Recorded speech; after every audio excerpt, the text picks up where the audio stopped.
So I am privileged to have with me today head coach of Bangkok United, Totchtawan Sripan, and the MVP player with me today, Nitipong Selanon. So coach, can you please tell us a little bit about the team performance today? ก็ต้องเชิญนักเตะเราที่หลังจากเสียไป2 ลูกแล้วกับมีสมาธิกับการเล่นตามข้ออยู่อะไรเงี้ยก็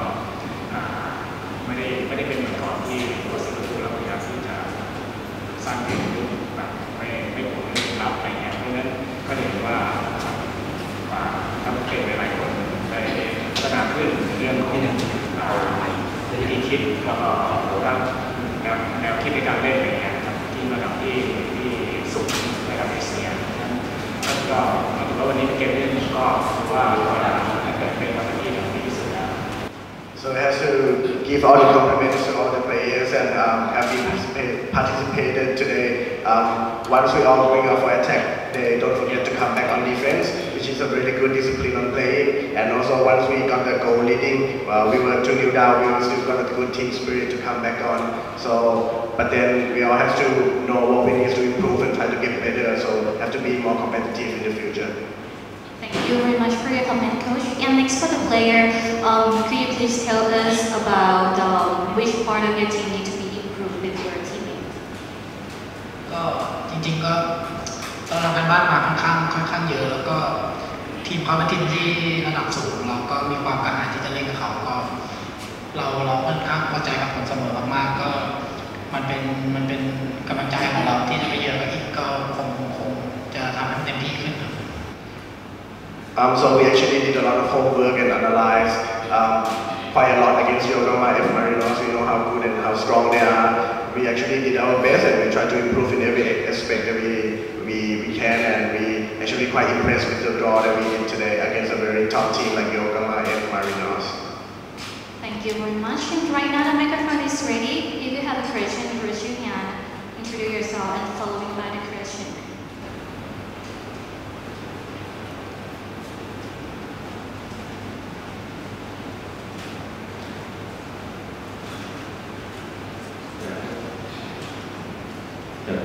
แต่เป็นผู้บอลโลนะครับโค้ชแปลว่า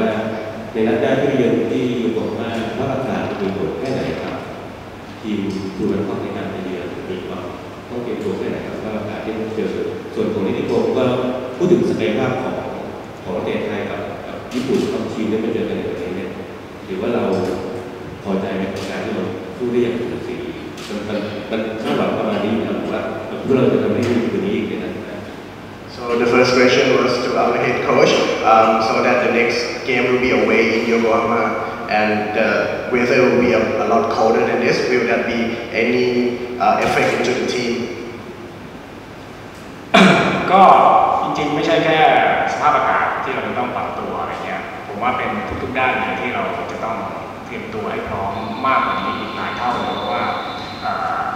การที่เราได้เล่นในบ้านเนี่ยแน่นอนก็เราก็เห็นแล้วมาตรฐานเขาสูงกว่าเราค่อนข้างมากแล้วเราก็เล่นด้วยวินัยจริงๆแล้วก็โอเคได้ผลการแข่งขันที่สำหรับผมถือว่าน่าพอใจอะไรเงี้ยแต่การไปเยือนเนี่ยเราต้องเจอสภาพอากาศเนี่ยโอเคเราเคยไปปรับตัวมาจากการไปเกาหลีมาแล้วอะไรเงี้ยแล้วก็อาจจะต้องปรับตัวอีกเพราะเจอสภาพอากาศที่เย็นกว่าเลยแล้วก็เรื่องของแฟนบอลเจ้าบ้านที่เขาเรียกว่าเป็นกองเชียร์ที่หนาแน่นมากๆแล้วก็เชียร์ด้วยความกระหายในชัยชนะแล้วก็เรื่องของคุณภาพเกมเนี่ยเชื่อว่าเราต้องไปเจอเกมที่เราก็เคยเห็นแล้วแหละว่าทีมชาติไทยไปเยือนญี่ปุ่นเป็นยังไงสโมสรไทยไปเยือนญี่ปุ่นสภาพด้วยวิธีการเล่นแบบไหนอะไรเงี้ยเพราะฉะนั้นเราจะพยายามที่จะเตรียมทีมให้พร้อมในทุกๆด้านแล้วเตรียมสมาธิของนักฟุตบอลแล้วก็วินัยนักฟุตบอลให้มากที่สุดในการที่จะไปรับของเขาด้วยเนี่ยนอกจากแทคนิคที่เราจะไปเล่น So the answer was not only the weather that our team that needs to be adjusted, it's all the aspects and all the factors that we also need to adjust. In the tactical wise, we know the quality of the players, of the Yokohama F Marinos players, how strong and how good they are. We all need to match up, needs to be more competitive against them, and also the weather that we have experience on going away to South Korea. in Jeonju. So that would be first experience, but also that we have to be all prepared up and ready for the upcoming challenges against them. Thank you very much. Next question, please. ขอคำถามอีกทีได้ไหมครับ ได้ก็โอเคพี่อู๋ขอคำถามอีกทีนะครับผมต้องแปลภาษาไทยคุณภาพของความพอใจในแข่งขันของฟุตบอลไทยที่ได้มาจากนักเตะของโยโกฮาม่ามารีนอสในขณะที่วันนี้ผมรวมเป็นนักเตะแมนยูด้วยนะครับ So how impressed was the player himself that the performance of the team between Thai and Japanese players, that how much of the difference or how much of impressed he was during this game, because he was the crowned as MVP award as well for the game. ก็ในส่วนผมมองว่าเราค่อนข้างที่จะยังห่างเขาอยู่ในหลายๆอย่างก็แต่จริงๆวันนี้เราเหมือนเราเล่นด้วยแทคติกด้วยวิธีการของโค้ชแล้วก็เล่นด้วยความมันเหมือนเราโค้ชบอกเรามาก่อนแล้วว่าวันนี้เราเข้ามาเนี่ยมันคือรางวัลคือโบนัสของเราในการได้เข้ามาตรงนี้แล้วก็คือเราเล่นด้วยความสนุกเล่นด้วยความเอนจอยมันเลยอาจจะทำให้ทุกอย่างมันดีขึ้นมาในวันนี้ก็จริงๆเราคงต้องปรับปรุงหลายๆอย่างในการที่ไปเยือนเขาก็อาจจะทำกันบ้านให้มากขึ้นครับ So for his personal point of view, that is a lot of aspects that we need to improve to be matched up against the Japanese players. At the very beginning, before the game, we all knew that it's going to be a tough game. They are higher level than us. And as the coach said, that we're coming into this stage is already a bonus for us. So we play without the pressure, but we also play with the discipline, without the hard work that we've been doing. So yeah, that's it. But then we still need to improve a lot too. Thank you very much. Next question, please. ครับจากขอบสนามนะครับอยากถามพี่แบร์ครับพูดถึงในฐานะที่เราได้ดวลกับโค้ชแฮร์รี่คิวเวลครับในสมัยเป็นนักเตะกับในฐานะโค้ชครับที่รู้สึกยังไงบ้าง So the questions to our head coach. For the coach himself, he has personally played against Harry Kivil, the Yokohama F Marinos head coach, as a player, and also now both of them being the head coach, and they also had a match against each other. How does he feel? ก็รู้สึกดีใจแล้วก็ที่ตอนสมัยเล่นก็ยังได้เล่นทันเขาและได้ดวลกันแล้วก็พอมาเป็นโค้ชก็ยังได้กลับมาเจอกันอีกอะไรเงี้ยผมก็ได้ทบทวนความจำเขาในตอนที่วันแถลงข่าวว่าจำได้ไหมในเอเชียนคัพปีนั้นที่มาเล่นกับไทยก็เล่นถึงเขาบอกจริงด้วยแล้วเขาก็นึกปีออกทันทีเลยว่าปี 2007 หรือ 2008 ใช่ไหมเขาพูดอย่างนี้ครับใช่ครับก็แต่ว่าเขาก็บอกว่าเกมวันนี้นะ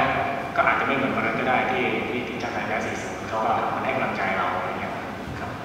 ก็ถือเป็นโค้ชที่มีเขาเรียกว่ามีความเป็นกันเองในการที่จะไม่ถึงตัวอะไรเงี้ยในการพูดคุยกับเราอะไรเงี้ยก็ชื่นชมเขาในการที่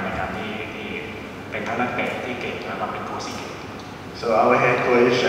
actually happy to get a chance to play against him as a player and now to play against him as a head coach. And then when they met earlier yesterday, that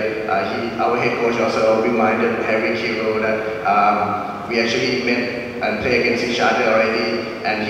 Harry Kivil responded right away that I remember it was in 2017 or 2008. But then today, tomorrow's game, which is today's game, that could be a different result. That because Thailand lost 4-0 against Australia that he was playing. So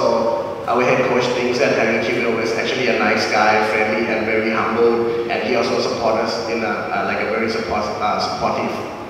head coach. So it was really nice and pleased to meet him. Thank you very much. Next question, please. ถามพี่แบงค์นะครับว่า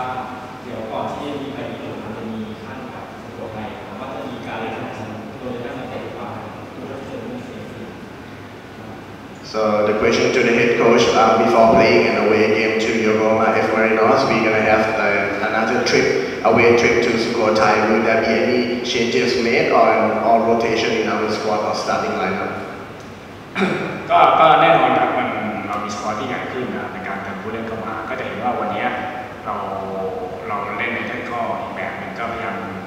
เราพักผู้เล่นต่างชาติ3 คนซึ่งไม่ได้ลงวันนี้ก็มาลงช่วงท้ายเกมก็เป็นเรื่องแท็กติคแล้วก็ในเกมที่เจอสุโขทัยมันก็สามารถท วียนผู้เล่นได้อาจจะไม่ได้100%ทั้งทีมแต่ว่าอาจจะ30 ตำแหน่งที่เราสามารถปรับเปลี่ยนแล้วก็เรื่องของการพัฒนานักเตะหลักๆเพื่อให้มีความเฟรชที่ก่อนที่ไปเยือนมารินอสด้วยก็ได้แน่นอนว่ามีอาจจะ2 คนไปเยือน Of course, we are now in the second leg and we have added some players and as you can see that we have raised our 3 foreigners today and we have some different tactical and once we got the bigger squad we got a many choice and selection. So yeah, on this weekend we might make some 3 or 4 changes. Thank you very much. Next question for player, please.